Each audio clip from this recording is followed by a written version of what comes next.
નમસ્કાર મિત્રો, science of લર્નિંગમાં આપ સૌનું હાર્દિક સ્વાગત છે.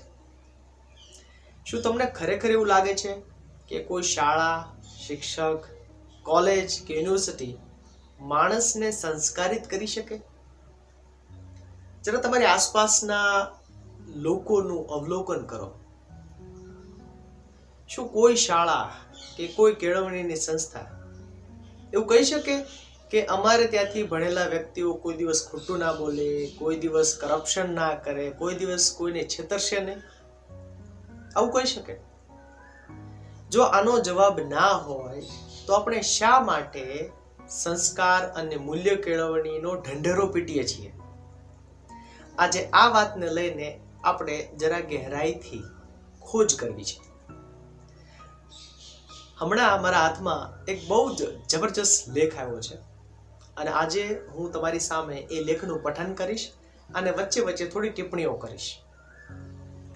આ લેખનું શીર્ષક છે શિક્ષણનું પ્રતિમૂલ્ય શિક્ષણ.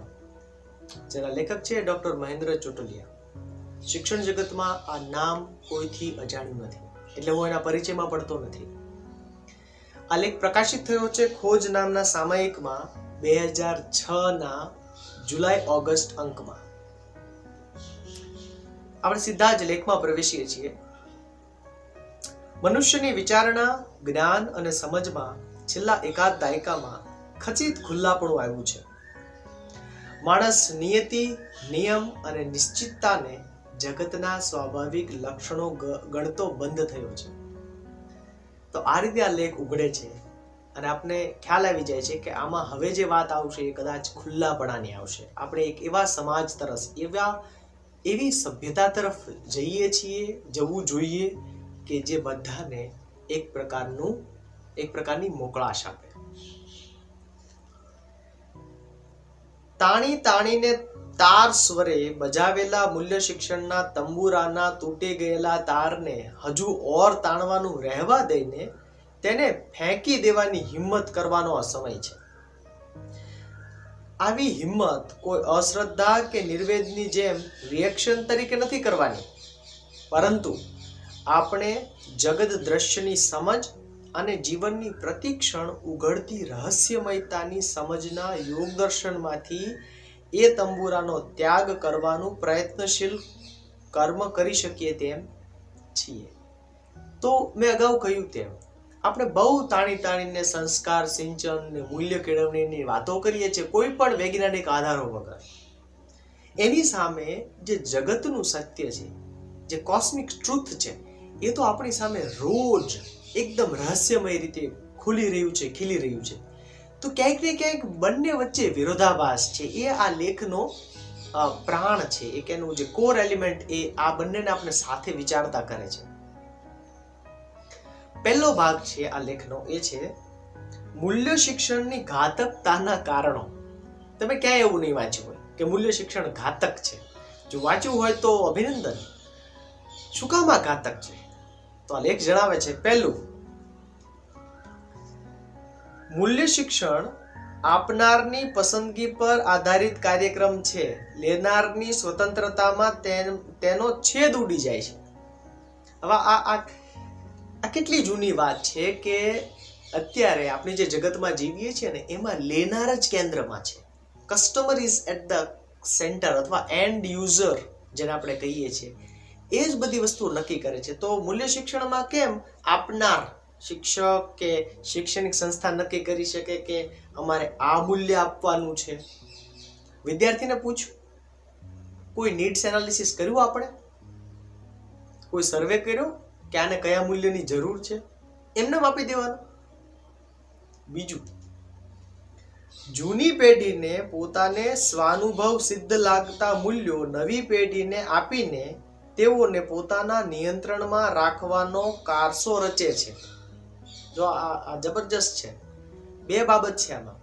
એક તો જૂની પેઢીને જે મૂલ્ય સ્વાનુભવ સિદ્ધ લાગ્યા છે, એણે પણ ટેસ્ટ કર્યા નથી, એણે પણ જ્યારે મૂલ્યો એમના જીવનમાં આવ્યા ત્યારે એણે ક્રિટિકલી જોયા નથી, એણે જેવા આવ્યા એવા લઈ લીધા ને હવે એને પાસ ઓન જસ્ટ કરે છે. અને શું કામ કરે છે? આનાથી નવી પેઢીને નિયંત્રિત કરવાની છે. બહુ હિંસક શબ્દ છે આ, અથવા આ સંકલ્પના હિંસક છે કે એને નિયંત્રિત કરવા માટેનો કારસો રચે છે. જો નવી પેઢી એ સ્થાપિત મૂલ્યોમાં અશ્રદ્ધા ધરાવતી થાય તો વડીલોનું શું મહત્વ રહે? આમ વિલ ટુ પાવરના હિટલરી સંકલ્પમાં મૂલ્ય શિક્ષણની જડ છે. આપણે ત્યાં શિક્ષણ જગત આખામાં એક બ્યુરોક્રસી છે. સર, મેડમ, સાહેબ, આ બધા કર્મકાંડોમાં આપણે ફસાઈ ગયા છીએ, અને એ પણ સંસ્કાર અને મૂલ્યના નામે. દાખલા તરીકે શિક્ષક વર્ગમાં પ્રવેશે તો બધા ઊભું થવું જોઈએ. શું કામ? તો કે એ આપણે એને માન આપ્યું કહેવાય. માન આપવાનું હોય કે માન અંદરથી આપને ઉપજે, અને એની અભિવ્યક્તિ જરૂરી નથી કે વિદ્યાર્થીને ઊભા કરીને જ કરવી જોઈએ. પછી બધાને સાહેબ કહેવાના, મેડમ કહેવાના. શું કામ? આજે બ્યુરોક્રેટિક કલ્ચર છે ને, એ બહુ ઘાતક છે શિક્ષણ જગત માટે. એમાં મૂળ કામ રહી જાય છે, કેળવણીનું મૂળ કામ રહી જાય છે. ત્રીજું, મૂલ્ય શિક્ષણ એક ભાવાત્મક પ્રોગ્રામ છે. વિદ્યાર્થી અમુક પ્રકારનું વર્તન કરતા થાય તે માટે તેઓનું પ્રોગ્રામિંગ કરવામાં આવે છે. બે શબ્દો છે, એક તો ઇમોશનલ અને બીજું પ્રોગ્રામિંગ છે. શું કામ? એને અમુક પ્રકારનું વર્તન કરતા કરવા છે. એના કારણો છે કે આવું શું કામ કરવું છે. જો આ પ્રોગ્રામ સફળ થાય તો students can not just behave otherwise, તો વિદ્યાર્થી એનાથી જુદી રીતે વર્તન ના કરી શકે. જો મૂલ્ય એક ભાવસભર ટેવ બની જાય તો પછી વિદ્યાર્થી એ ઈચ્છે તો પણ ન કાઢી શકે. આમ એક ઉગતું અસ્તિત્વ કાયમ માટે પંગુ બની જાય. હવે આમાં કેટલી બધી બાબતો આવી જાય છે. એક તો દરેક વ્યક્તિને મૂલ્યનો પોતાનો અનુભવ થવો જોઈએ. એ પોતે મૂલ્ય સંઘર્ષમાંથી પ્રવેશવો જોઈએ. જો પ્રત્યેક વ્યક્તિ આવી રીતે પ્રવેશતી નથી, આવી રીતે સીધો, જેને ફર્સ્ટ હેન્ડ એક્સપિરિયન્સ કહીએ છીએ, એ નથી મેળવતી, તો એ એની રીતે સ્વતંત્ર રીતે વિચારી જ ન શકે. એટલે પંગુ બની જાય છે, હેન્ડીકેપ બની જાય છે, દિવ્યાંગ બની જાય છે. એટલે આવું પ્રોગ્રામિંગ ખતરનાક છે. મૂલ્ય શિક્ષણનું પ્રોગ્રામિંગ ખતરનાક છે. ચોથું બહુ જબરજસ્ત છે. મૂલ્યો ભૂતકાળ આધારિત છે, પાસ રૂટેડ છે. પ્રાગાનુભવિક પ્રણાલીથી ભવિષ્યને પરિપ્લાવિત કરવાનો આ કિમિયો વિસંગત છે, પ્રિપોસ્ટરસ છે. હવે વિચાર કરો, જે બાબત એક સમયે ભૂતકાળમાં કામ કરતી હતી એ બાબત ભવિષ્યમાં કામ કરશે જ, એની કોઈ ખાતરી છે? જો ખાતરી ન હોય તો અત્યારે વર્તમાનમાં વિદ્યાર્થીઓને એની આ વેક્સિન શું કામ આપવી જોઈએ? એની દવા શું કામ આપવી જોઈએ? એના ઘૂંટા શું કામ ઉતારવા જોઈએ? પાંચમું, મૂલ્યો પરંપરાને લંબાવે છે કે સ્થિર કરે છે અને તેથી પરિવર્તનને અવરોધે છે. આમાં કોઈ રોકેટ સાયન્સ નથી. આ કોમન સેન્સિકલ બાબત છે કે જો તમે પરંપરાને ટકાવી રાખો એઝ ઇટ ઇઝ, જડની જેમ, તો તમે નવું કોઈ દિવસ સ્વીકારી શકવાના નથી. મૂલ્યો આ કામ કરે છે. મૂલ્યો પરંપરાને ટકાવી રાખે છે, અને એ પણ વિચાર્યા વગર. અહીંયા પરંપરાને જ્યારે ટકાવી રાખે એમ કહેવામાં આવે છે ત્યારે જડતા એ વાત મુખ્ય છે, નહીં કે એમાં રહેલું સત્ય, નહીં કે એમાં રહેલું વિજ્ઞાન. જો પરંપરામાં વિજ્ઞાન હશે ને તો એને કોઈએ ટકાવવાની મહેનત કરવાની જરૂર છે જ નહીં. એ એની મેળે ટકશે, કારણ કે એમાં વૈજ્ઞાનિક સત્ય છે, નહીં કે કોઈએ કહેલી વાતનો આધાર. છઠ્ઠું શું છે? વિદ્યાર્થીઓમાં અપરાધ ભાવ ઉભો કરે છે મૂલ્ય શિક્ષણ. જ્યારે પરિસ્થિતિ અભૂતપૂર્વ હોય અને પ્રોગ્રામ કરેલા મૂલ્યો પાળી શકાય તેમ ન હોય, તે સંજોગોમાં જો વિદ્યાર્થી સ્વપ્રેરણાથી કે સ્વસમજથી કંઈ જુદું વર્તન કરે તો તે વર્તન માટે તેના મનમાં અપરાધ ભાવ જન્મે છે. અરે રે, મને યવનનો સ્પર્શ થયો છે, મારે સ્નાન કરવું પડશે. તો આ એક ગજબની વાત છે કે દાખલા તરીકે 10 મૂલ્યો શીખવાડવામાં આવ્યા અને એવું કહેવામાં આવ્યું કે આવી પરિસ્થિતિમાં આ રીતે વર્તવાનું, અને એની સામે 10 પરિસ્થિતિ મૂકવામાં આવી. હવે 11મી પરિસ્થિતિ આવે કે જેમાં 10માંથી એક પણ મૂલ્ય કામ આવે એમ નથી, ત્યારે એ વિદ્યાર્થી જે કંઈ પણ નિર્ણય લેશે એના લીધે એના મનમાં અપરાધ ભાવ જન્મશે. ઓ નો, મેં તો આ મૂલ્ય પ્રમાણે વર્તન ના કર્યું. હવે આ નવી પરિસ્થિતિ માટે મૂલ્ય છે જ નહીં, તો કેવી રીતે એ પ્રમાણે વર્તી શકાય? સાતમું છે, કેટલાક વર્તનો શાશ્વત રીતે સત્ય છે અથવા તો સર્વથા કલ્યાણકારી છે તેવા અવૈજ્ઞાનિક ખ્યાલ પર મૂલ્ય શિક્ષણના મંડાણ થયેલા છે. જો આ બહુ સરસ છે. ઘણા બધા લોકો એમ માને છે કે આ તો શાશ્વત મૂલ્ય છે, આ તો આદિ અનાદિકાળથી ચાલ્યું આવ્યું છે એટલે હજુ ચાલશે જ. આદિ અનાદિકાળ બોલીએ છીએ ત્યારે આપણે ખ્યાલ છે કે આ ગેલેક્સીની એક નિશ્ચિત ઉંમર છે, આ સૂર્યની એક નિશ્ચિત ઉંમર છે, એ ઉંમર પછી એ સૂર્ય ફાટી પડવાનો છે, ખ્યાલ છે આપણને? તો આવી રીતે આપણા મનમાં આપણે આ જે પૂર્વગ્રહ જડ કર્યો છે એમાંથી વૈજ્ઞાનિક રીતે બહાર નીકળવું જોઈએ. અબજો વ્યક્તિના નાના નાના નિર્ણયોથી નિર્માણ પામતી રોજિંદી વાસ્તવિકતાનો આગાહીક્ષમ આલેખ કેવી રીતે બનાવી શકાય? માત્ર જૂજ વ્યક્તિઓ એક ફ્રેમવર્ક બનાવે અને એ પ્રમાણે અબજો લોકોએ વર્તવાનું થાય તો ડે ટુ ડે લાઈફમાં કેટલા બધા વિરોધાભાસ ઊભા થાય. અને આપણે અત્યારે જોઈ રહ્યા છીએ, આપણે આની વાત કરતા હોઈએ કે ના કરતા હોઈએ, પણ આપણી આસપાસના જીવનમાં, આપણી આસપાસના વ્યવહારોમાં જે રીતે લોકો વર્તે છે સ્પષ્ટ બતાવે છે કે મૂલ્ય સંઘર્ષ થાય છે ત્યારે એમાંથી એ મૂલ્ય સિવાયનો રસ્તો જ લે છે.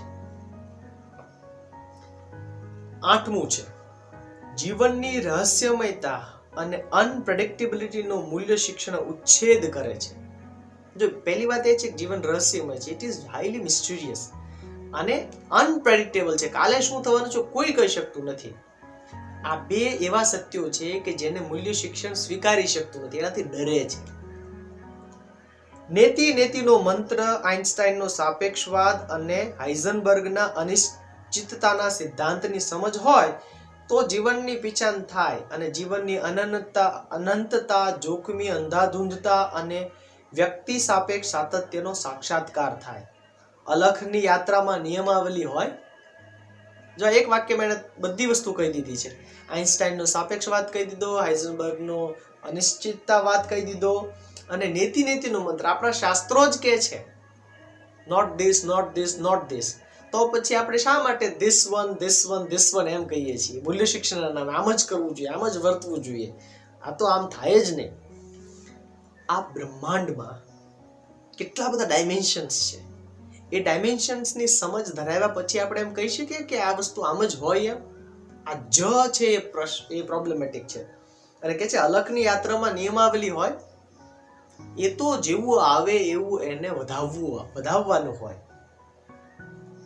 નવમું, મૂલ્ય શિક્ષણ મનુષ્યની સંવેદનશીલતાને નકારે છે.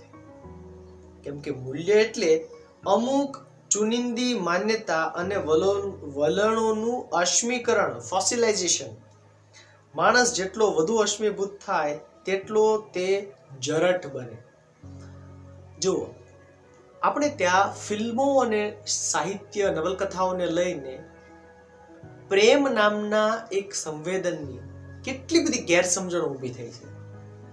એટલે યુવક યુવતીઓ એ જ બાબતોને શાસ્ત્રીય માની લે છે કે આ હોય તો જ મારો પ્રેમ સાચો કહેવાય, આ ન હોય તો ન કહેવાય. અને કેટલા બધા તો બિચારામાં સુસાઇડ કરી લે છે. વિચાર તો કરો, આ કેટલું ગંભીર છે. એ મનુષ્યની સંવેદનશીલતાને નકારે છે. કોઈ પણ શાસ્ત્ર વાંચીને માણસનું મન વળતું હોય એવું આ જગતના ઇતિહાસમાં નોંધાયું નથી. એ તો એનું ઉલ્લંઘન કરીને જ વર્તે છે. આપણી આસપાસ નજર નાખો, આપણી અંદર ડોક્યું કરીએ ને તો પણ ખ્યાલ આવશે કે ગમે એવડા પુસ્તકો વાંચ્યા હોય મૂલ્યોના, ગમે એવડા વિચારકોને સમજતા હોય, તો પણ આપણું મન તો સાવ અલગ જ લેવલ પર રમે છે. 10મું, મૂલ્ય શિક્ષણ મનુષ્યના વિવેકને મારી નાખે છે. જે તે પરિસ્થિતિમાં પોતાને યોગ્ય લાગે તેવો નિર્ણય લેવો તે ધર્મ છે. આપણે ત્યાં ઘણા બધા પ્રસંગો છે રામાયણ મહાભારતમાં આ વાતને સાબિત કરતા. રેડીમેડ મૂલ્ય પેકેટ એ કડાકૂટમાંથી વિદ્યાર્થીને બચાવે છે.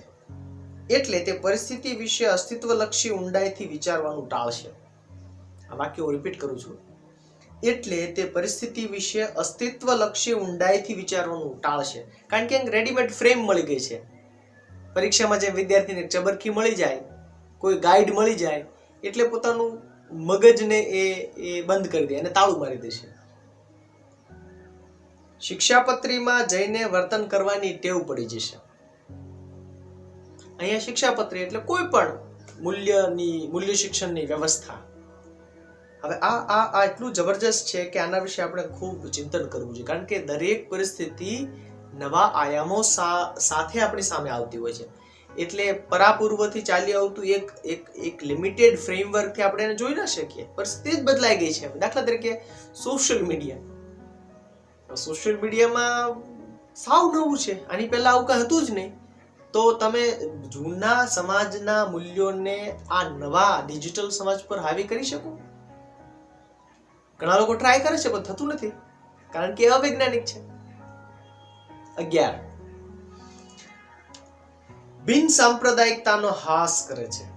સંદેહ અને પ્રશ્ન પૂછવાની છૂટ એ બે ભિન્ન બિન સાંપ્રદાયિકતાના આધાર સ્તંભો છે. તે બે આધાર સ્તંભો છે સંદેહ અને પ્રશ્ન પૂછવાની છૂટ. મૂલ્ય શિક્ષણની ફ્રેમ આવી જાય, આ તો આમ જ કરવાનું હોય તો પ્રશ્ન પૂછવાનો સવાલ ક્યાં આવ્યો, સંદેહ કરવાનો સવાલ ક્યાં આવ્યો? તો માણસ સેક્યુલર કે લિબરલ કેવી રીતે બની શકે? એટલે મૂલ્ય શિક્ષણ આમ કરવું અને આમ ન કરવું એવા આદેશોથી વિદ્યાર્થીના વિકાસમાન ચૈતન્યને ગુંગળાવી નાખે છે. જો જંગલમાં વૃક્ષ ઉગે ને તો કેટલી મોકળાશથી બેફામ ઉગી શકે. એની નેચરલ ડિઝાઇન છે, એનો નેચરલ ગ્રોથ છે. પણ મૂલ્ય શિક્ષણની કાતર લઈને તમે એને ડ્રીમ કરવા લાગો તો એનું જે ચૈતન્ય છે એ ગુંગળાઈ જશે. તમને ગમે એટલું રૂપકડું લાગે, ગાર્ડનમાં શોભતું હશે ટ્રીમ કરેલું, પણ એ કુદરતી એનું નૈસર્ગિક ચૈતન્ય તો નથી જ. તો શું કેળવણીએ માણસોની બુદ્ધિ, વિવેક અને સમજણ શક્તિને ડ્રીમ કરીને ચૈતન્યને ગુંગળાવવાનું છે? તો જવાબ હા હોય તો મૂલ્ય શિક્ષણ કરો, અને ના હોય તો વૈકલ્પિક વૈજ્ઞાનિક માર્ગ અપનાવવો પડે. 12 મૂલ્ય શિક્ષણ અંતતઃ સાચુકલા શિક્ષણને અશક્ય બનાવી દે છે. આ જબરજસ્ત છે. જુઓ, એક ઇન્ટ્યુઇટિવ મારી અંદર શીખવાની સહજ એક વૃત્તિ છે. હું કદાચ ઝાડ પર ચડવાનું, બાઇક બનાવવાનું કે રસોઈ બનાવવાનું જુદી રીતે શીખી શકું એમ છું, પણ નહીં. મૂલ્ય શિક્ષણની ફ્રેમ એના ચશ્માથી જો તમે કરશો અને એમ જ તમારે કરવાનું છે તો આવું થશે. સા વિદ્યાયા વિમુક્તયે નો મહાઘોષ કરનારા શિક્ષણવિદો, અધ્યાપકો અને વર્ગ શિક્ષકો મૂલ્ય પ્રણાલીની જાળ શા માટે ફેંકતા હશે? બે વિરોધી બાબતો નથી. એક તરફ આપણે એમ કહીએ છીએ સા વિદ્યાયા વિમુક્તયે, જે આપણને મુક્ત કરાવે એ વિદ્યા, બીજી તરફ મૂલ્ય શિક્ષણની જાળ જે બંધન કરાવે છે. આ બે એક સાથે કેવી રીતે ચાલી શકે? આ લેખનો એક સ્ટ્રોંગ પોઈન્ટ છે, એક સ્ટ્રોંગ આર્ગ્યુમેન્ટ છે. જો શિક્ષણનું ગૌરીશંકર મુક્ત હોય તો મૂલ્ય શિક્ષણ એ શિક્ષણનું રૌરવ નર્ક બને, ખરાબમાં ખરાબ. ભગવા કપડા પહેરનારા, અમુક રીતનું તિલક કરનારા, કંઠી પહેરનારા અને પોતાને મહામૂલા લાગતા પ્રીફિક્સ્ડ મૂલ્યોને વિચારણાના રક્ષા કવચ વગરના બાળકો, વિદ્યાર્થીઓ પર દારૂણ જુસ્સાથી વીંજતા ગુરુઓને એક સાચુકલો શિક્ષક કેવી રીતે માફ કરી શકે? આ વિદ્યાર્થીઓ ઉપર આપણે જે રીતે મૂલ્ય શિક્ષણ વીંજી રહ્યા છીએ, ચાબખા મારી રહ્યા છીએ, એની સામે સાચુકલા શિક્ષકોએ રીતસરનો બળવો પુકારવો જોઈએ. હવે બીજા પડાવમાં આપણે લેખના જઈએ છીએ, જેમાં વાત થાય છે આવું કેમ થયું? શિક્ષણમાં મૂલ્ય શિક્ષણ જેવા વ્યાઘાત સર્જાવાના કારણો. કંઈક તો કારણ હશે ને કે આ મૂલ્ય શિક્ષણ આવ્યું ક્યાંથી અને હજી કેમ ચાલે છે, એની બરાબર પડતાલ આમાં ક્રિટિકલ રીતે થઈ રહી છે. પહેલું જ વાક્ય એપિલોગ જેવું છે, પ્રોલોગ જેવું છે. વેદનાના કારણોની સમજ એ વેદના મુક્તિનું પ્રથમ સોપાન છે. તમારે ડાયગ્નોસિસ તો કરવું પડશે ને, નિદાન તો કરવું પડશે ને, તો જ તમે આ વેદનામાંથી મુક્ત થશો. તો એમાં ડાયગ્નોસિસ થાય છે. હવે પહેલું, શિક્ષણ પહેલેથી જ એક ધાર્મિક અને રાજકીય એજન્ડા રહ્યું છે. જો આપણે હિસ્ટ્રી ઓફ એજ્યુકેશન વાંચતા હોય, સમજતા હોય તો આપણે ખ્યાલ છે કે શિક્ષણની શરૂઆત આ જ રીતે થયેલી. ધાર્મિક સંસ્થાઓને ટકાવી રાખવા માટે, રાજનૈતિક સંસ્થાઓને ટકાવી રાખવા માટે. એ કઈ માણસની અંદર રહેલું પૂર્ણત્વ ખીલવવું એ માટે થયું નથી. અમુક સ્થાપિત હિત જ્યારે કોઈ પ્રવૃત્તિ હાથમાં લે ત્યારે પોતાના ધ્યેયો, લક્ષ્યો અને માન્યતાઓને બળવત્તર કરવા માટે આયોજન કરે તે સ્વાભાવિક જ છે. આ મૂલ્ય શિક્ષણ એક પ્રલંબ પ્રણાલી બની ગયું એટલે આપણે તેને સાચું અને સત્ય માની લીધું. જો બે વાત છે. એક તો કોઈ પણ સ્થાપિત હિત જ્યારે શિક્ષણને હાથમાં લે એટલે શિક્ષણનો સાધન તરીકે ઉપયોગ થાય અને એટલે એના જે એજન્ડા હોય શિક્ષણના માધ્યમથી સમાજમાં વહેતા મૂકવામાં આવે, પર્ક્યુલેટ કરવામાં આવે છે. અને આવું 100-200 વર્ષ ચાલે એટલે લોકોને એમ લાગે ને આ તો આપણે અમારા વડવાએ કરતા એટલે આ તો સાચું જ છે, આ તો આ જ સત્ય છે એવું આપણે લાગવા લાગે. બીજું, શિક્ષણ મૂળતઃ પરંપરાવાદી રહ્યું છે. જ્હોન ડ્યુઈ, અસ્તિત્વવાદીઓ, ઇવાન ઇલિચ અને જે કૃષ્ણમૂર્તિ જેવા ઘણા ચિંતકોએ આ મુદ્દો દર્શાવ્યો છે. શું કે પરંપરાવાદી રહ્યું છે કે એને શિક્ષણને પરંપરા જળવાઈ રહે એમાં જ રસ છે. શિક્ષણનું કામ કન્ઝર્વેશન અને ટ્રાન્સમિશન એટલે કે વારસાનો સંચય, સંરક્ષણ, સંપ્રેક્ષણ અને સંવર્ધન કરવાનું રહ્યું છે. ઇટ ઇઝ ટુ રિટેઇન, સાચવવાનું કામ છે, મ્યુઝિયમ જેવું.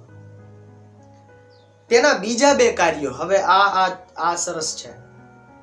ટ્રાન્સફોર્મેશન અને રીકન્સ્ટ્રક્શન એટલે કે સ્વરૂપાંતર અને પુનર્રચના ખૂબ જ અલ્પ માત્રામાં થયા છે શિક્ષણ જગતમાં. કારણ કે એના માટે તો આ બધું સ્થિર પાણીમાં કાંકરા નાખવા પડે, જરા ડખોળવું પડે, એને ચેલેન્જ કરવી પડે, કોઈક એની જવાબદારી લેવી પડે, લડવું પડે, ઝઘડવું પડે, અવાજ થાય. જે મોટી મોટી સંસ્થાઓ, ધર્મ અને રાજકારણ એને ન ગમે. ત્રીજું, આપણા ધર્મગ્રંથો અને મહાપુરુષો, સંતો, મહંતો તથા માન્યતા પ્રાપ્ત વિચારકોએ આપેલા ઉપદેશો તો સાચા ને સારા જ હોય ને. કારણ કે ગાંધીજીએ કહ્યું છે, કારણ કે ફલાણાએ કહ્યું છે એટલે એ તો સાચું જ હોય ને.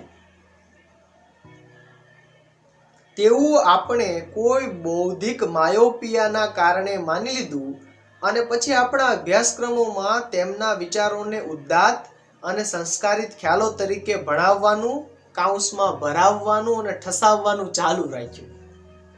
જોમાં એક શબ્દ વપરાયો છે, બૌદ્ધિક માયોપિયા. ઘોડાને, પેલા રેસના ઘોડાને બ્લિંકર્સ મૂકી દીધા ને સીધું જ દેખાય. અને એ પાછું બૌદ્ધિક માયોપિયા એટલે અંદર છે, માણસનું પ્રોગ્રામ થયેલું બ્રેન છે કે આ બધા સંતો, મહંતો, મહાપુરુષો જે વાતો કહે તો સાચી જ હોય ને એટલે નાખો અભ્યાસક્રમમાં. પણ પરિસ્થિતિનો વિવેક જાણીને એને અપડેટ કરવા જોઈએ એ સમજ અભ્યાસક્રમમાં નાખી છે. ચોથું, સમાજ વ્યવસ્થા જળવાઈ રહેવી જોઈએ જેવા તારણની બૌદ્ધિક ચકાસણી કરવામાં નથી આવતી. લોકો એમ કહે છે કે આ મૂલ્યો એટલા માટે જરૂરી છે જેથી સામાજિક વ્યવસ્થા જળવાઈ રહે. સાચું સાચું બોલો, તમારા મનમાં સાચું બોલો. સામાજિક વ્યવસ્થા જળવાય છે અત્યારે? કહેવાતા મૂલ્યો તો આપણે બધા શીખ્યા હતા શાળામાં, કોલેજીસમાં, સૂત્રો રોજ બોર્ડ ઉપર લખતા હતા. શું થયું? કેમ ઇન્જેક્શનના કાળા બજાર થાય છે? કેમ પેલો એમ્બ્યુલન્સ વાળો વેઇટિંગ કરવાના 22,000 રૂપિયા લે છે? કેમ રાજનેતાઓ આવી પરિસ્થિતિમાં, મહામારી જેવી પરિસ્થિતિમાં લોકહિતમાં નિર્ણય નથી લઈ શકતા? નથી બધા ભણ્યા મૂલ્ય શિક્ષણ, નથી બધા શાળાએ ગયા? આ દ્રષ્ટિએ અમારો વ્યક્તિગત ઓપિનિયન છે કે મૂલ્ય શિક્ષણ એ આખા શિક્ષણ જગતનું સૌથી મોટું જૂઠાણું છે. આપણે એવું માનવા લાગ્યા છીએ કે જો અમુક, જેને આપણે મહત્વના ગણીએ છીએ, તે નિયમો, માન્યતાઓ જળવાય તો જ સમાજ ટકે. ભૂતકાળમાં લોકો જેને મહત્વની ગણતા હતા તેવી અનેક પેટા વ્યવસ્થાઓ તૂટી ગઈ છે, છતાં સમાજ છે જ આજે. ભૂતકાળમાં લોકો સતી પ્રથાને અનિવાર્ય ગણતા, એ નથી તો સમાજ તો ટક્યો છે. ભૂતકાળમાં લોકો અસ્પૃશ્યતાને બહુ મોટું સામાજિક ઘટના ગણતા ને એ ગણતા કે આ તો થવું જ જોઈએ, આ તો પળાવવું જ જોઈએ, પણ એ નથી. આજે મહદઅંશે નથી, સાવ નથી એમ હું કહેતો નથી, મહદઅંશે નથી, પણ છતાંય સમાજ તો છે જ. સમાજ ખુલ્લો બન્યો છે, સ્વીકાર થયો છે. તે જ પ્રમાણે આપણે જેને અનિવાર્ય ગણીએ છીએ તે માન્યતા ન હોય તો પણ સમાજ રહેવાનો જ. વધુ મુક્તિ અને વધુ સુખાકારી એ કોઈ પણ જીવંત સંગઠનનું પ્રાણ તત્વ છે. હું રિપીટ કરું છું, વધુ મુક્તિ અને વધુ સુખાકારી એ કોઈ પણ જીવંત સંગઠનનું પ્રાણ તત્વ છે. આ વધુ મુક્તિની દિશામાં જવું હોય તો મૂલ્ય શિક્ષણની આખી વ્યવસ્થા પર પ્રશ્નાર્થ મૂકી, સંદેહ કરી, એની વૈજ્ઞાનિકતા ચકાસી અને વિકલ્પ શોધવું પડે. નંબર 5, આપણે છેલ્લા 1000 વર્ષના રિપોર્ટેડ ઇતિહાસના આધારે જે શાશ્વત અને મૂલ્યવાન જેવા ખ્યાલોને વિકસાવ્યા છે અને તેને અંતિમ સત્યો કે તાત્વિક કારણો તરીકે સ્વીકારી લીધા છે. હજુ આપણે એ 1000 વર્ષના રિપોર્ટેડ ઇતિહાસના આધારે કેટલીક બાબતોને આખરી માની લીધી છે. આ કેવું છે ખબર છે? અને આપણે લેખ બહુ સરસ જણાવે છે કે જો 10 વર્ષની ઉંમરનું બાળક કહે કે મારા અનુભવ પ્રમાણે આટલા વર્તનો મૂલ્યવાન છે અને હંમેશા આવા જ રહેવાના છે, તો આપણે એ વિધાનને કેટલું હાસ્યાસ્પદ માનીએ. તો વિચાર તો કરો, માણસની ઉત્ક્રાંતિનો એક વ્યાપક સ્કેલ છે અને આપણે આ સભ્યતાના અમુક 1000 વર્ષના આધારે અમુક બાબતોને અંતિમ સત્યો સમજી લઈએ, એ આપણી કેટલી બાલિશ સમજણ છે. 6, ભારતીય સંસ્કૃતિ, દેશ પ્રેમ, લોકશાહી અભિગમ અને વૈજ્ઞાનિક અભિગમ જેવા મેટા નેરેટિવ્સ એટલે કે મહાવૃત્તાંતોને શરણે થવાના કારણે તેની બહારનું વિચારવાની હિંમત નથી કરતા. જો આમાં 4 બાબતોને એને મેટા નેરેટિવ્સ કહ્યું છે, મહાવૃત્તાંત કહ્યું છે. ભારતીય સંસ્કૃતિ, દેશ પ્રેમ, લોકશાહી અભિગમ અને વૈજ્ઞાનિક અભિગમ. જો આમાં વિજ્ઞાનને પણ એને સંદેહના પેલામાં મૂક્યું છે અને એ જ સાચું છે. વિજ્ઞાન પણ આખરે તો એક ટેન્ટેટિવ નેરેટિવ છે. કોઈ પણ વ્યવસ્થા આ 4 હોય કે આના સિવાયની હોય, આપણે એની બહારનું વિચારવાની હિંમત ધરાવતા નથી. મેટ્રિક્સમાં ફસાયેલા બિંદુ જેવા આપણે એ મેટ્રિક્સની બહારની કલ્પના કરવા અસમર્થ થયા છીએ. એટલે પછી એ મહાફલકને ટકાવવાના કે બળવાન બનાવવાના ખ્યાલોને જ શિક્ષણમાં સર્વોચ્ચ ગણવામાં આવે છે. હાઉસમાં લખ્યું છે, જરા વફાદારીના મૂલ્ય અંગે વિચારો ને. કોઈ કંપનીમાં કોઈ કર્મચારી વફાદાર રહેશે તો એ કંપની ટકશે. આ રીતે એક મહાવૃત્તાંતને ટકાવી રાખવા માટે અમુક મૂલ્યોને ફરજિયાતપણે લોકો પર ઇમ્પોઝ કરવામાં આવ્યા છે. 7, જે વર્તન તરેહોને રાજ્ય સંસ્થા, ધર્મ સંસ્થા, સમાજ સંસ્થા, કોઈ અર્થ સંસ્થાનો ટેકો મળે છે, સમર્થન મળે છે, તે વર્તન તરેહો સુદ્રઢ બને છે.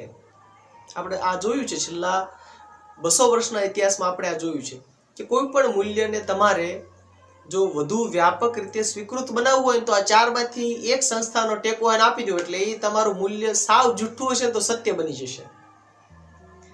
આવા સુદ્રઢકો મળે એટલે તે મૂલ્યો સાચા જ હશે તેમ માની લેવામાં આવે છે. આટલું જ નહીં, એમાંથી સેલ્ફ ફુલફિલમેન્ટ, સભરતાનો કે જીવનના અર્થનો પણ અનુભવ થવા માંડે છે. લોકોને એમ લાગે છે કે ઓહો, મને આ મૂલ્ય પ્રાપ્ત થયું છે ને આનાથી મને જીવન ભર્યું લાગે છે. આ જ સત્ય છે. આવી વર્તન તરેહો અને વલણો શિક્ષણ સંસ્થાઓ દ્વારા ઇનપુટ બને છે અને તેને મૂલ્ય જેવું ગ્લોરીફાઈડ, ગૌરવાન્વિત લેબલ આપીને આક્રમણ પ્રૂફ બનાવી દેવામાં આવે છે. એટલે જો તો તમે કોઈ સંસ્કાર સામે વાંધો ઉઠાવો ને તો લોકો તમને એમ લાગે છે કે આ કેટલો માણસ મૂર્ખ છે, આને ખબર નથી પડતી. આ સંસ્કાર સામે આવું બોલાય, સત્ય સામે આવું બોલાય, આ બધા મૂલ્યો સામે, પરંપરા સામે બોલાય, આક્રમણ પ્રૂફ બનાવી દઈએ. એટલે એક બહુ સારી ફેશન છે ને કે જે વસ્તુને તમારે લોકો માટે, લોકોમાં આરોપી દેવી હોય, સ્વીકૃત બનાવી હોય તો એને બહુ મોટું એક સાંસ્કૃતિક નામ આપી દેવાનું. એટલે એ લોકો એને કાયમ સ્વીકારી લેશે કે ઓહ, આ તો આપણી પરંપરાનો ભાગ જ છે. કદાચ ગયા વર્ષે જેને દાખલ કરવામાં આવ્યું હોય ને સંસ્કૃતિમાં, તો પણ એમ લાગશે કે આ તો આપણે 2000 વર્ષથી તો પાળતા આવ્યા છીએ, એટલે આ તો આમ જ હોય. આ લેખનો ત્રીજો ભાગ છે, વિશેષણ વગરના શિક્ષણ પ્રતિ. કોઈ પણ ભાષામાં વિશેષણનું કામ સીમાંકન કરવાનું છે. વિશેષણ એ મૂળ નામનું ગુણલક્ષણ નથી, પરંતુ જોનાર કે અભિવ્યક્ત કરનારનું આરોપણ છે. આમ વિશેષણ એક સંકુચિત દૃષ્ટિકોણ ઊભો કરે છે. મૂલ્ય શિક્ષણમાંથી મૂલ્યને ટપકાવીને શુદ્ધ શિક્ષણનું સાહસ કરવાની બોમ્બ હવે રચાઈ ગઈ છે. ફ્રેમ વગરના જીવન માટે ફ્રેમ વગરનું શિક્ષણ જ પ્રસ્તુત બને. એક બાજુ આપણે એવી અપેક્ષા રાખીએ છીએ કે આપણા દેશમાં વિદ્યાર્થીઓ નવા સંશોધન કરે, નોબેલ પ્રાઇઝ લાવે, MIT હાર્વર્ડને બીટ કરે, પણ એના માટે પહેલા આ કરવું પડશે, ફ્રેમ વગરનું શિક્ષણ રચવું પડશે. આપણા ક્લાસરૂમમાં, આપણી કોલેજીસમાં, આપણી શાળાઓ, વિશ્વવિદ્યાલયોમાં મુક્ત ચર્ચા માટેના એવોર્ડ આપવા જોઈએ. બે વિરોધી વ્યવસ્થાઓ, બે વિરોધી સંકલ્પનાઓ વિશે હેલ્ધી ડિબેટ કરવી જોઈએ.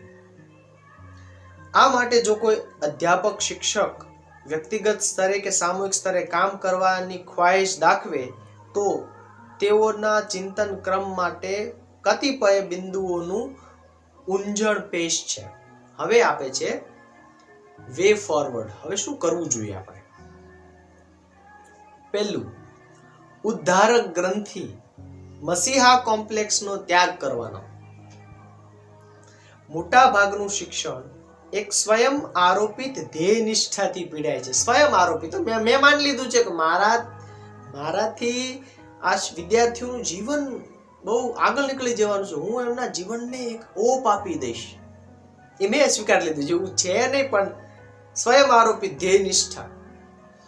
શિક્ષણના કાર્યકર્તાઓ સિન્સિયરલી માનવા માંડ્યા છે કે તેઓનું દેવ દીધેલું કર્તવ્ય આ પામર સમાજનો ઉદ્ધાર કરવાનું છે. યાદ છે વ્હાઇટ મેન્સ બર્ડન? આ સમાજ બહુ દરિદ્ર છે વૈચારિક રીતે, હું એને એક હાઈટ ઉપર લઈ જઈશ સંસ્કાર દ્વારા, મૂલ્ય શિક્ષણ દ્વારા. જો અમારું ગ્રેટ શિક્ષણ જ નિષ્ફળ જશે તો પછી બીજું કોઈ બ્રહ્માસ્ત્ર કારગર નહીં નીવડે. એટલે લોકો એમ માનતા હોય છે કે શિક્ષણ એ એકમાત્ર રસ્તો છે પરિવર્તન માટેનો. આના વિશે ચર્ચા થવી જોઈએ.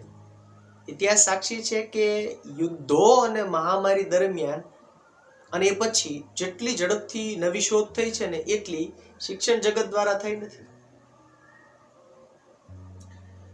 આઈ એમ ધ સેવિયર એવો સાત્વિક કૌંસમાં પ્રશ્નાર્થ છે હુંકાર કરી તેઓ મન તોડ દેખાડો કરવામાં અસ્ત વ્યસ્ત થઈ જાય છે. શિક્ષક હોય તો આમ જ વર્તવું જોઈએ, આવા જ કપડાં પહેરવાના, એને પાણીપુરી નહીં ખાવાની, આવા ખ્યાલો આપણે સાવ બાલિશ સમજણથી કેળવા છે, ફેલાવ્યા છે, એનો ઉપદ્રવ મચાવ્યો છે. આ ગ્રંથિને તપાસો અને નિર્ગ્રંથ બનો એમ કે છે. આપણને ઠંડી લાગતી હોય એટલે બધે ધાબળા વેચવા ના જવાય. આપણને કોઈ મૂલ્ય સાચું લાગતું તો આપણા વ્યક્તિગત જીવનમાં એનો અમલીકરણ કરીને ટ્રાય કરો, પણ એનો અર્થ એમ નથી કે એની વહેંચણી કરવાની શરૂ કરી દઈએ બધા માટે એક સરખી. બીજું, અધ્યતાની નિરપેક્ષ સ્વતંત્રતાનું જતન. જો ખુલ્લાપણું મેં કહ્યું લેખનો પ્રાણ છે. અધ્યતા એટલે વિદ્યાર્થી, એની સ્વતંત્રતાનું જતન કરવાનું છે. આપણા મતોને એના પર આરોપિત નથી કરવાના, આપણની મૂલ્યની સમજણ તૈયાર, રેડીમેડ. શિક્ષણ પ્રક્રિયામાં કેન્દ્ર સ્થાને રહેલા અધ્યતાનું સંસ્કરણ કરવાનું લક્ષ્ય અધ્યતાની અબાધિત સ્વતંત્રતાને લૂંટી લેવાના સામૂહિક કાવતરાનું દ્યોતક છે. એક તો એની સ્વતંત્રતા લૂંટાઈ જાય, અને બીજું આપણે આ બધું સામૂહિક રીતે કરી રહ્યા છીએ. Just think about it. કરવું જોઈએ આવું આપણે કે વિદ્યાર્થીઓને મુક્ત રીતે, એનું જે પેલું ચૈતન્ય આપણે વાત કરી, નૈસર્ગિક રીતે શીખવાની એની સહજ વૃત્તિને આપણે માત્ર આસપાસથી જરા મદદ કરવાની છે. જો આપણે અધ્યતા કેન્દ્રી શિક્ષણના હિમાયતી હોઈએ તો અન્ય કોઈએ નિશ્ચિત કરેલી વર્તન તરેહોનું વિષય બીજ અધ્યતામાં રોપવાની હિમાયત શા માટે કરીએ છીએ? આખી દુનિયા અત્યારે એમ કહી રહી છે કે લર્નિંગ સેન્ટ્રિક અને લર્નર સેન્ટ્રિક અભિગમ જ શિક્ષણમાં શ્રેષ્ઠ છે. સૈદ્ધાંતિક રીતે આપણે બીએડ કોલેજીસમાં ભણાવીએ છીએ, વિદ્યાર્થીઓ ભણે છે, પણ વળી પાછા વર્ગખંડમાં જાય, yes sir, yes madam, good morning madam, good morning sir, હાજી સાહેબ, પ્રોફેસર સાહેબ, એ બધા કર્મકાંડોમાં આપણે ફસાઈ જઈએ છીએ. અને વિદ્યાર્થીને હું તો રાત્રે અમે તો પેલા કેરોસીનના ફાનસ નીચે વાંચતા. હા, તો તમારી પાસે લાઈટ નથી તો અમે શું કરીએ? સમજાય છે? આપણે કેવી રીતે વિદ્યાર્થીઓની સ્વતંત્રતા લૂંટી રહીએ છીએ, અથવા એના લેવલે જઈને વિચારી શકતા નથી કે એની પાસે રિસોર્સિસ છે તો ઉપયોગ કરશે, પણ એની પ્રજ્ઞાને પ્રજ્વલિત કરી શકીએ છીએ? 3. વ્યવસ્થા સ્થાપવા કે ટકાવવા સામે વિદ્રોહ. તો શું કરવું જોઈએ? વ્યવસ્થા પોતાને ટકાવી રાખવા માટે તેના ઘટક તત્વોને ભરખી જાય છે. હું રિપીટ કરું છું. વ્યવસ્થા પોતાને ટકાવી રાખવા માટે તેના ઘટક તત્વોને ભરખી જાય છે. આપણે સમજીએ છીએ કે સમાજ તેના સભ્યોની સ્વાયત્તતાને ભોગે જ વ્યવસ્થિત રહે છે. લોકશાહીમાં પણ ઘણી વખત આપણે આવું જોવા મળે છે. વ્યક્તિગત સ્વાયત્તતાનો ભોગ લેવાય. શું કામ? કારણ કે આ લોકશાહી અભિગમ છે. એટલે બધું વ્યવસ્થા ટકાવી રાખવી જોઈએ ને. તમને ગમતું ન ચાલે, ભલે પછી એ સત્ય હોય, વૈશ્વિક સત્ય હોય, વૈજ્ઞાનિક સત્ય હોય. વ્યવસ્થા એ તંત્ર છે અને તેથી તે કોઈ હેતુને સિદ્ધ કરવા માટે જ અસ્તિત્વમાં આવ્યું હોવું જોઈએ. જો આ હેતુ જ્યારે કહે છે લેખમાં, ત્યારે એમાં થોડી પોલિટિકલ ગંધ પણ આવે કે આ હેતુ એટલે પોલિટિકલ જ હોય. જ્યારે આ હેતુઓ બદલાવા માંડે ત્યારે એ તંત્ર ઢીલું પડે છે અને થોડું વધારે લવચિક સ્વરૂપ ધારણ કરે છે. એ રીતે 1500 વર્ષ પૂર્વેની સમાજ વ્યવસ્થા કરતા આજની સમાજ વ્યવસ્થા વધુ ખુલ્લી છે, અને ખુલ્લી હોવી પણ જોઈએ ને, કારણ કે સમયાંતરે હેતુ બદલાય છે, બદલાવા જોઈએ. હેતુ બદલાય એટલે સાધનો બદલાય, સાધનો બદલાય એટલે એને વાપરવાની તરેહો આવે, અને તરેહો આવે એટલે જે કેટલીક જૂની વ્યવસ્થા છે એમાં ફેરફાર આવે છે. શિક્ષણનું કામ વ્યવસ્થાના મજબૂત ટાંકા તોડવાનું છે, તેથી કોઈ એક વ્યવસ્થા સ્વરૂપ સ્થાપિત હિત ન બની જાય. આપણે અડલેસ હક્સલીથી વાત શરૂ કરી. પોપટો બનાવવાનું નથી, પ્રશ્ન પૂછી શકે એવા ક્રાંતિકારી વિચારકો પેદા કરવાનું છે. ધર્મ, રાજ્ય અને સમાજ તો શિક્ષણનો સાધનાત્મક ઉપયોગ કરી પોતાનું ખપ્પર છલકાવવાનો ઉદ્યમ કરે છે. વિશેષણ વગરનું શિક્ષણ આવા મેટા સ્ટ્રક્ચર એટલે કે અધિસંરચનાઓને ધ્વસ્ત કરવા માટે પોતાના સામર્થ્યને પ્રયોજશે. જે દેશમાં શિક્ષણનું માત્ર પ્રમાણ જ વધારે છે ત્યાં પણ સમાજ વધુ ખુલ્લો અને બગાવતી છે. જો માત્ર પ્રમાણ, સ્કેલની વાત છે, ત્યાં પણ સમાજ વધુ ખુલ્લો અને બગાવતી છે. કારણ કે જેટલા વધુ લોકો શિક્ષિત થશે એટલા બધું એ પ્રશ્ન પૂછશે, એટલું વધુ સંશોધન થશે, એટલું વધુ સમાજને હિતકારી એવું એક વાતાવરણ રચાશે. 4, અને હવે આખી વાત વૈજ્ઞાનિક રીતે સમજવામાં આપણને મદદ થશે. ઉત્ક્રાંતિની પ્રક્રિયાની સમજ. પૃથ્વી પર સાદા જીવોમાંથી સંકુલ જીવ કેવી રીતે બન્યા? આદિ માનવ કોઈ શાળા શિક્ષણ વગર પણ પોતાને ટકાવતો અને વધુ સક્ષમ કેવી રીતે બની ગયો? જે લોકો આજે પણ શાળામાં જતા નથી તેઓ પોતાના જીવનને ગોઠવવાનું કેવી રીતે શીખી લે છે? વ્યક્તિની શક્તિઓમાં વધારો અને પરિવર્તન કેવી રીતે થાય છે? આવા પ્રશ્નોના ઉત્તરો આપણને ઉત્ક્રાંતિની સમજમાંથી મળે છે. જો એટલા માટે શાળા શિક્ષણમાં સૌથી વધુ ભારણ આ પ્રકારની કેળવણી પર આપવું જોઈએ કે જેમાં વિદ્યાર્થીને એક વ્યાપક સમજણ મળે. માત્ર 2-5 હજાર વર્ષનો ઇતિહાસ શા માટે? 2 લાખ વર્ષનો ઇતિહાસ ના આપણે એમની સામે મૂકીએ? જ્યારે નવી પરિસ્થિતિ પેદા થાય ત્યારે તેમાં ટકી રહેવા માટે અને આગળ ધપવા માટે સજીવ સાહસ કરે છે. પહેલા ન કરેલા વર્તનો હવે તે કરવા માંડે છે. એટલે સામાજિક વ્યવસ્થા તરીકે જ્યારે આવા સજીવો માણસ તરીકે કંઈક સાહસ કરતા હોય તો એને કરવા દેવું જોઈએ. આના પરિણામો તેને અલબત્ત ભોગવવા પડે, બંને અર્થમાં, સફર અને એન્જોય, એને ભોગવવા પડે છે. એટલે સાહસ કરશે એ આગળ જશે, એટલે શક્ય છે એ પડશે, શક્ય છે એને કંઈક થશે, વાગશે, શક્ય છે એને વધુ સારા ફળ મળશે. બે છે આમાં, પણ સાહસ કરવું પડે. બીજું એમ પણ બને કે કોઈ વ્યક્તિ વધુ મુક્ત બનવા માટે નવા વર્તનો કરે અને તેની અસરથી સમાજની વ્યવસ્થા વધુ ઢીલી થાય. જો આ ઇન્ટરેસ્ટિંગ છે કે શરૂઆતમાં કોઈ એક વ્યક્તિના સાહસ આપણે બહુ આમ અરુચિકર લાગે કે આવું થોડું કરાય, આ તો સમાજની બહાર જઈને કામ કર્યું, પણ લાંબા ગાળે સમાજ માટે બહુ ફાયદો કરતા હોય છે. કૌંસમાં ઉદાહરણ છે, આંતરજ્ઞાતીય લગ્નો, વારંવાર બદલવામાં આવતી નોકરી, સ્વનિર્ભર શિક્ષણ સંસ્થાઓ, સ્ત્રીઓની મુક્તિ જેવા વર્તનો પર વિચાર કરો.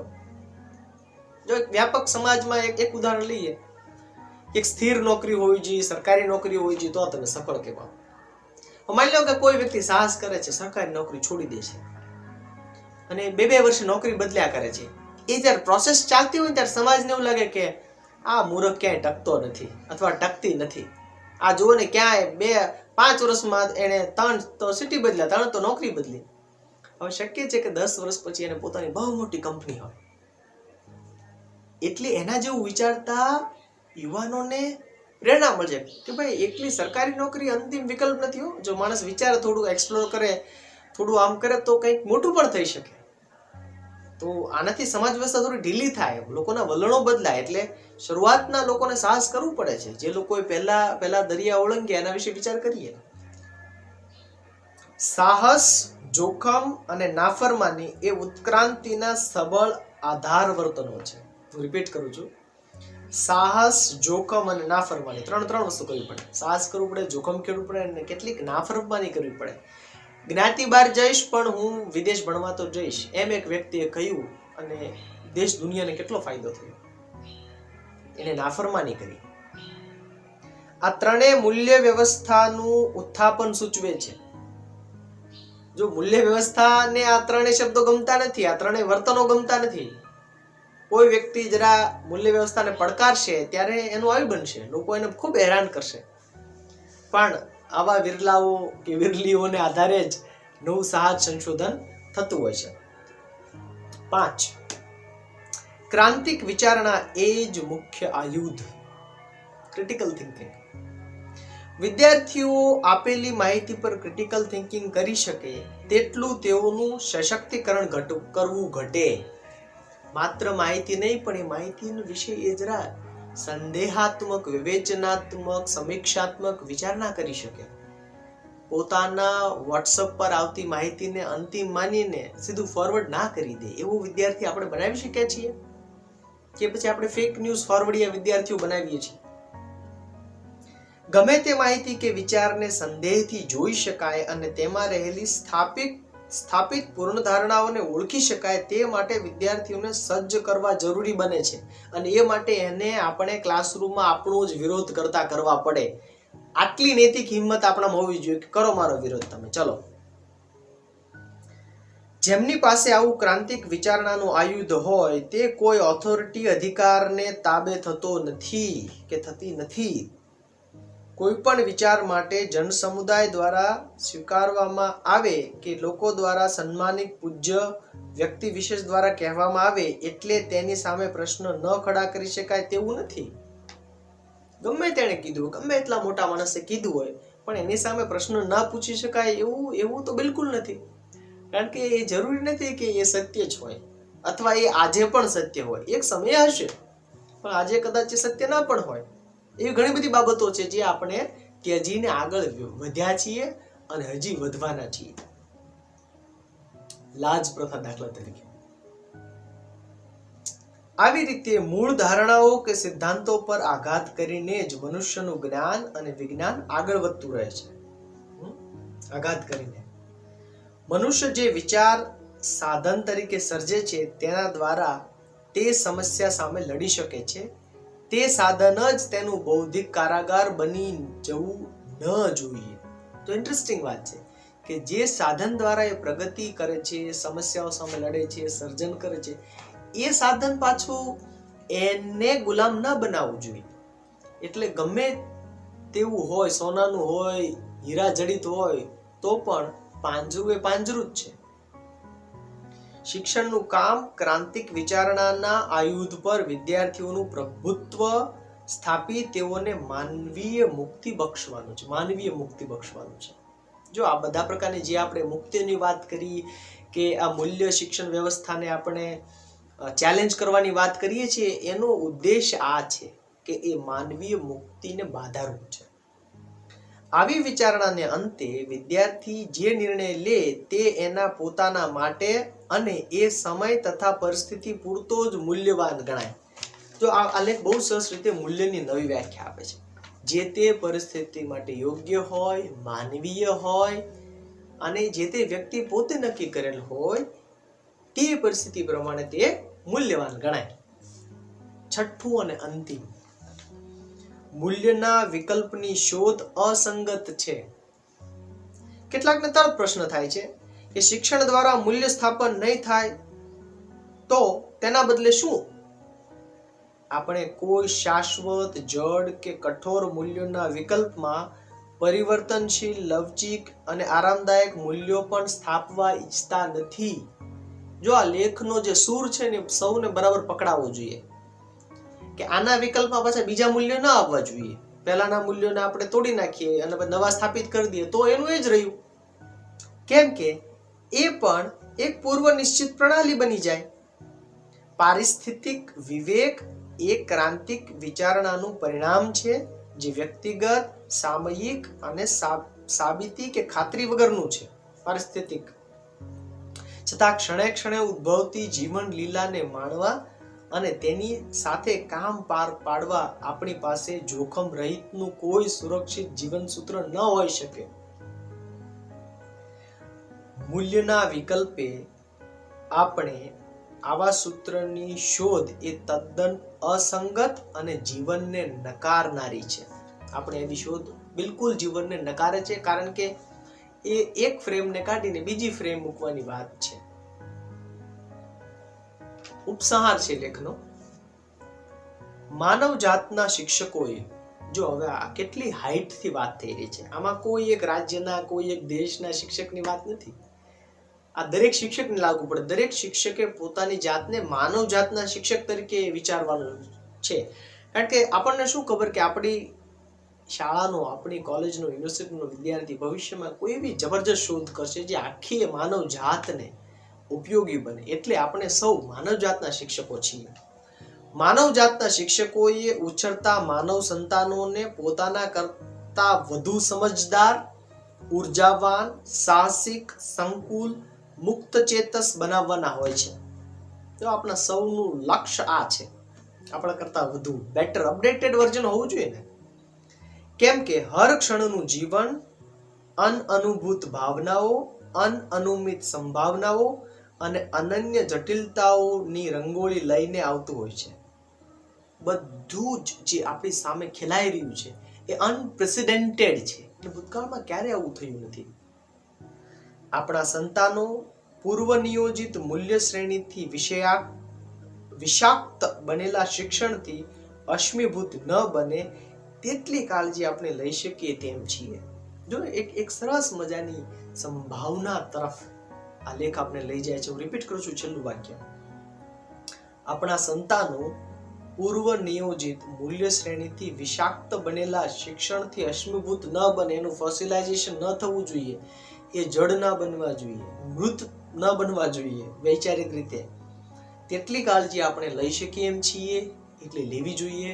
અને છેલ્લે આ લેખ પૂરો થાય છે દુષ્યંત કુમારની બહુ સરસ જાણીતી પંક્તિઓથી.